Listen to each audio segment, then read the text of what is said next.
On est sûrement sur le pire film pour clôturer la phase 5 du MCU.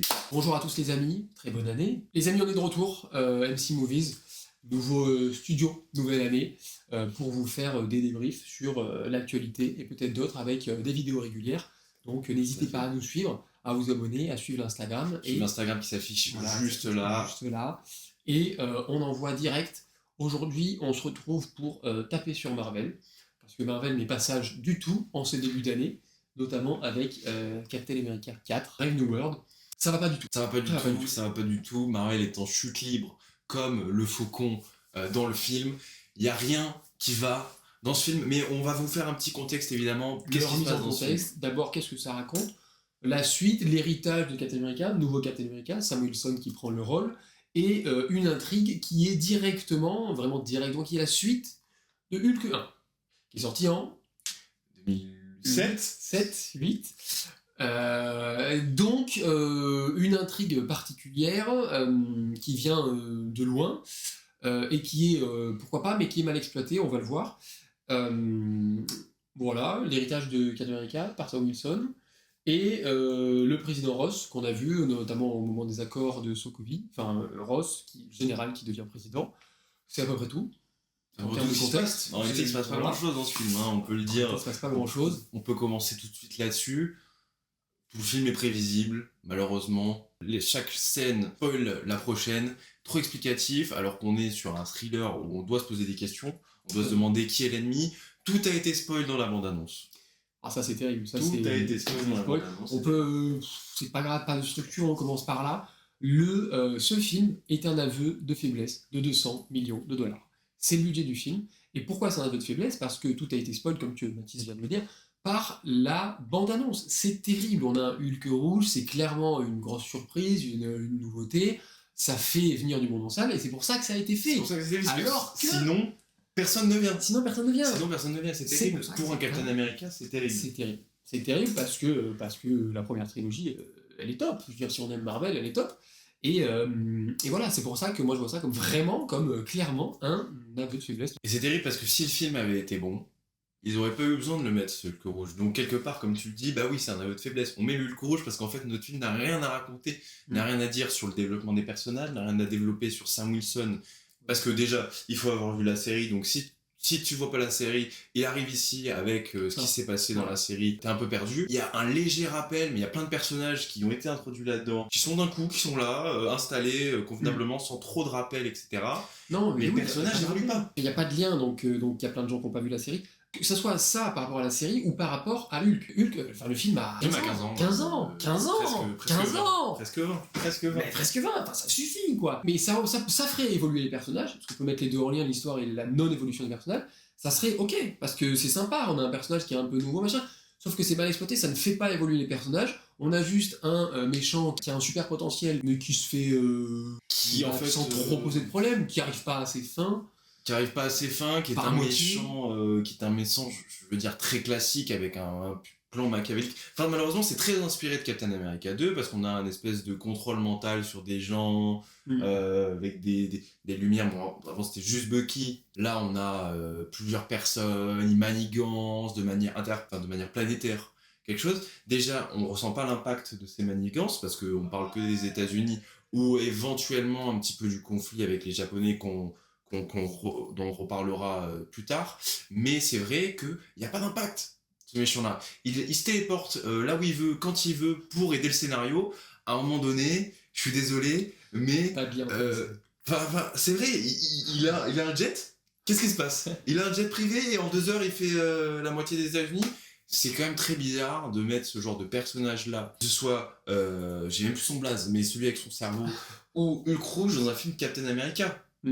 Alors que on parle de la Serpent Society, on a eu plein de reshoots. Je pense que le film a été charcuté, je pense que le film a eu du mal à se construire, et ça se ressent. Parce qu'on a des personnages qui sont décorrélés les uns des autres, on les voit un peu, ils ont pas d'impact sur le scénario, du coup le scénario, il faut le tirer à grands coups de ficelle, à grands coups de corde. C'est très compliqué d'avancer. Quand tu dis le film a été charcuté, pour expliquer un peu, ça veut dire qu'au niveau du processus d'écriture, et peut-être des équipes qui ont travaillé dessus, il y a eu du changement pendant le processus d'écriture. Il y a eu des reshoots, le personnage de Giancarlo Esposito qui a été rajouté plus tard, ou qui devait être joué, enfin ça j'ai pas bien compris, mais qui devait être joué par un autre personnage.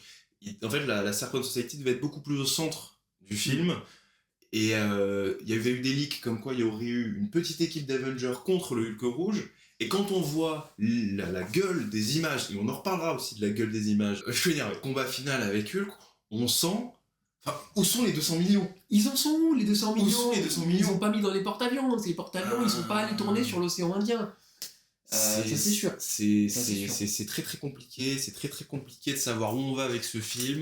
Il essaie de récupérer des intrigues ouvertes dans Hulk, dans The Eternals, C'est des cool, choses comme ça. Dans Eternals, c'est pas mal. Moi, d'ailleurs, j'avais adoré. Ce film n'a pas marché, mais moi, j'ai beaucoup aimé. Donc, ça me plaît à la limite de. Mais c'est des questions qui étaient en suspension aussi. Et on se disait, ils vont apporter des réponses. Mais ils nous amènent quoi? L'adamantium. Ils en parlent 15 secondes. Ouais. Et c'est tout ce qu'on a. C'est à moitié traité. C'est à moitié voilà, traité. tout est à C'est une moitié traité. suite de Hulk. Et donc, c'est ni un truc nouveau. C'est juste deux trucs, des éléments. C'est pas une suite de Hulk, mais c'est des éléments qui sont tirés du Hulk et il n'y a rien d'autre.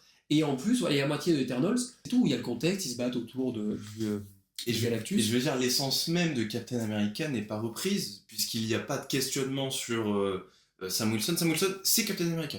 Ça te pose un problème une fois à Ross qui lui dit « Vous n'êtes pas Steve Rogers, d'accord ?» Mais il se pose pas tant de questions sur lui-même. En fait, le personnage, au début du film et à la fin du film, c'est le même personnage.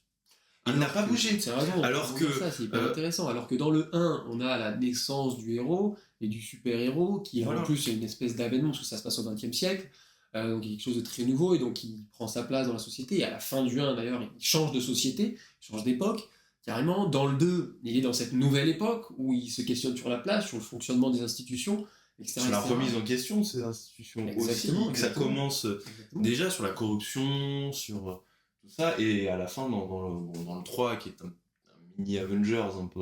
Là encore, on est encore plus sur les valeurs, sur les choix de l'équipe, de gouvernance des États-Unis et des Avengers, où il y a une prise de position et deux équipes. Et j'ai beaucoup eu du mal avec ce film, parce que je voyais pas l'intérêt de faire une guerre civile Avengers, mais finalement, voilà, quand on voit ce qui a été produit, écrit en tout cas, après, on se dit, finalement, c'était pas mal. C'était cohérent, il y avait quelque chose qui avait de la gueule, autant dans l'écriture que dans les images. Mais c'est vrai que quand on compare à ce film, même Sam Wilson passe à travers des éléments forts. Au début, il a la confiance juste du peuple, puis du président, puis on lui enlève la confiance du président. Il fait éviter une troisième guerre mondiale.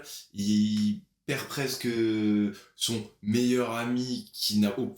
ils ont aucun lien, il y a rien qui fonctionne entre eux, je suis désolé, mais il n'y a pas d'alchimie entre les deux. Le film prend pas le temps, il y a des nouveaux personnages, il y a des nouvelles intrigues qui sont pas assez développées, mais il y a du nouveau, et le film, je te rejoins, prend pas assez le temps. Et d'ailleurs, il est court, ce film, ce qui est bien, d'accord, mais sauf qu'il n'y a pas de développement de personnages et de liens qui est assez fait. Ils ont mis trop de choses et au final, il n'y en a pas assez. C'est quand même dommage. Et à la limite, il y aurait la forme qui prendrait le dessus. Sympa. Transition parfaite. Mais dans la forme, on n'y est pas non plus. J'ai un exemple qui me vient en tête, la scène de la bataille, de l'évitage de Troisième Guerre mondiale, qui est un enjeu pas mal, mais pas comment c'est fichu. C'est peut-être subjectif, mais je trouve qu'on a une tentative de caméra embarquée sur Sam Wilson, que je trouve pas agréable, parce que beaucoup trop mobile. Alors certes, il est en l'air, et c'est une scène de guerre, ok, mais je trouve que ça, je sais pas, ça met mal à l'aise. Je te rejoins là-dessus, c'est très brouillon en fait. Ouais, on ne saisit pas vraiment l'espace dans lequel on est, alors qu'il y avait quelque chose à faire. Vous avez un Céleste qui est sorti de la planète Terre, littéralement, et vous avez un combat aérien et maritime. Ce qui aurait pu être intéressant, ce qui aurait pu être bien mis en scène. On ne comprend pas qui sont les pilotes de qui, on ne comprend pas qui attaque qui, on ne se repère pas dans l'espace, donc c'est très compliqué de suivre, et c'est pas si bien foutu que ça. On sent les décors, on sent la 3D, puis il y a l'impression de pas avoir d'enjeu non plus, parce on sait où ça va en fait. En même temps, il y a le général Ross qui commence à devenir Hulk, mais on sait que ça va devenir Red Hulk. Donc aucune tension, il n'y a aucun enjeu pendant tout le film. C'est ça. C'est juste terrible. Et il y a un moment, on est un petit peu sur quelque chose de psychologique avec le général Ross, alors que autour... pour parler clairement, moi je ne ressens jamais les frissons de l'attaque du Lemurian Star d'introduction de Captain America 2. Par exemple, ou alors la scène gigantesque où on a 3 héliporteurs qui sont arrêtés par un gars et demi, juste un gars et demi contre 3 héliporteurs au-dessus de Washington. Où on a Captain America qui fait un saut de 200 mètres, qui arrive en avion sur l'Emurian Star. On n'y est pas. Ou alors qui tank un truc d'Hydra dans Captain America 1. Et je veux dire, oui, il y a des moments c'est sympas. bâclé, c'est pénible. Mais pardon, mais c'est pénible, quoi. C'est bâclé. Il y a des moments sympas où il fait des pirouettes avec ses ailes.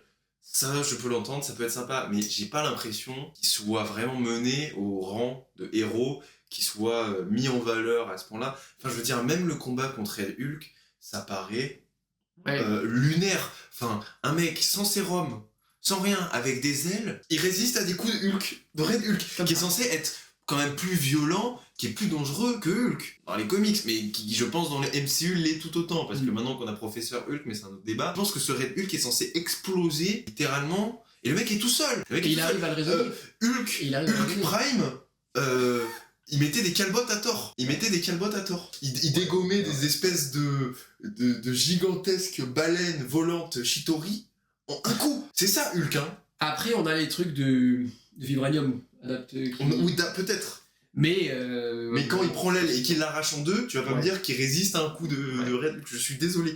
Je ne peux pas concevoir qu'il se réveille en même temps d'un évanouissement. Ça paraît très... Et puis ce qu'on disait aussi, c'est que il arrive à le raisonner, il arrive à le calmer, alors que c'est la première transformation. A priori, il savait pas. Ross ne savait pas qu'il était Red Hulk.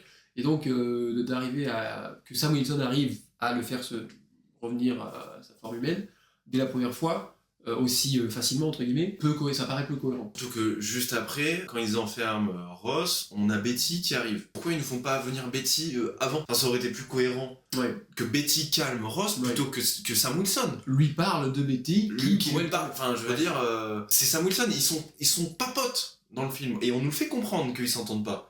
Et donc là, par magie, parce qu'il y a des cerisiers en fleurs, en fait, ça va, je vais redevenir président, je vais m'en mettre en short et je vais aller m'enfermer parce qu'en fait, je suis gentil. Non, le mec, il a manipulé des milliards, des milliers de personnes pendant des dizaines d'années grâce à un criminel. Et en fait, on lui laisse pas, mais à faire un arc de rédemption, faut le faire vraiment. Le mec dit, oh bah en fait, ça va et je me rends. En fait, c'est un peu le film, le film.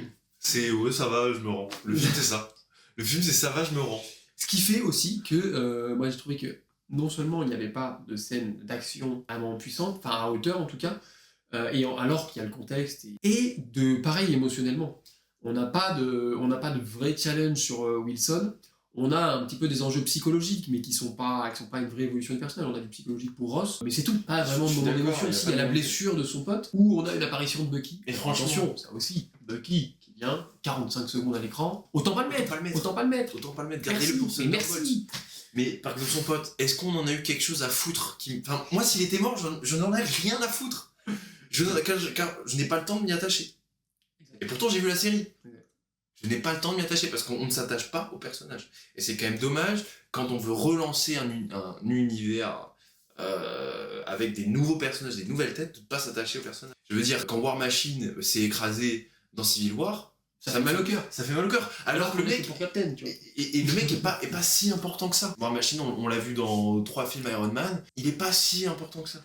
Mais pourtant, on sait l'attachement qu'il a avec Tony Stark. Enfin, je veux dire, là, ils ont essayé de nous le refaire. Il y a des dialogues, tout simplement. Juste des dialogues, quoi. Ce truc-là, c'est quand même pas si nouveau que ça, quoi. Il sert à faire qu'il y a des liens entre les personnages et les personnages. Que dire de la musique qui est inexistante. Oh là là, c'est dur. C'est dur, il y en a pas. Et alors, autant, pareil, je fais un lien avec la trilogie, quoi. Captain America, pourquoi ne pas reprendre Henry Jackman qui fait un super boulot sur Captain America 2, pourquoi ne pas reprendre Henry Jackman ou au moins certains thèmes, ou alors, et si tu changes c'est pour faire quelque chose. T'as entendu une BO toi? Il n'y a pas de thème iconique alors qu'ils auraient pu faire quelque chose de sympa. Limite il n'y a pas de thème du tout. Il n'y a pas de... Oui, il y a peut-être pas. Franchement il n'y a pas à avoir entendu de la musique. Enfin, de la BO en tout cas dans ce film quoi. Franchement, j'ai envie de dire, je me souviens pas grand chose. Voilà. Je veux dire, dans un an, ce film-là, je vais me dire, ok, il y a eu Red Hulk. Il y a eu Red Hulk, il y a eu une baston au-dessus de Galactus. Et ça leur a permis de mettre l'adamantium dans le Marvel. Mais même la scène post-générique, on va en parler. Oh là là, la scène post-générique. Attention, ils arrivent. Je veux dire, je pense qu'on est sur la pire scène post-générique. Tout le monde est au courant qu'ils arrivent. Je veux dire, on a vu Ant-Man. Tout le monde est au courant que c'est le multiverse, la suite. Enfin, je veux dire... Il y a peut-être. Je me permets de préciser, et part sur des théories, que peut-être qu'il parle un peu plus précisément du phénomène de, comment ça s'appelle, incursion. Les incursions du fait qu'il y a un univers qui rencontre un autre univers, et donc les deux univers vont se bastonner, et c'est peut-être ce qui va se passer.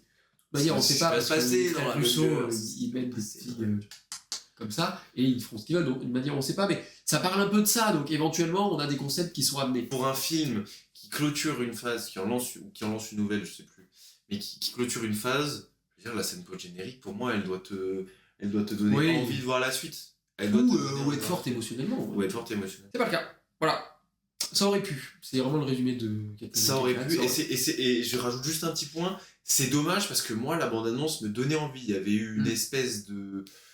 Je sais pas, les équipes en charge du marketing se sont dit putain, on va se réveiller, on va faire des bandes annonces qui ont l'intérêt, qui sont un petit peu originales, et c'est ce qu'ils font aussi pour Thunderbolt. Et du coup, j'ai un petit peu peur pour Thunderbolt parce que je me suis dit ok, ils font des bandes annonces originales, mais si c'est la même qualité, c'est dommage. Donc Thunderbolt, pourtant j'ai la hype parce qu'il y a Sentry, parce que ça va être intéressant, et j'ai un petit peu peur, et on verra, parce qu'après il y a les 4 Fantastiques. Si ça marche pas, compliqué, sachant qu'en face on a Superman de James Gunn, ça va être compliqué. Bref. Mais prenez des risques, Marvel. Mais il y aura des vidéos, il y aura un suivi. Il y aura un suivi. Même si c'est pour cracher dessus, il y aura un suivi. Surtout pour si. Voilà ce qu'on avait à vous dire sur Captain America. Brave New World. Bref, rien du tout. Donc. Pas du tout brave. Pas du tout brave ce film. Pas du tout brave ce film. Voilà, restez avec nous pour la suite. Il va y avoir de nouveaux contenus. Peut-être même des anciennes vidéos, on ne sait pas si notre équipe de montage qui est derrière. Qui bosse dans les bureaux là-bas. Dans les bureaux. À bientôt pour la suite. N'hésitez pas à l'Instagram. Et donnez-nous vos retours et des idées éventuellement, d'autres vidéos, d'autres films, vos idées de sujets à... À la prochaine.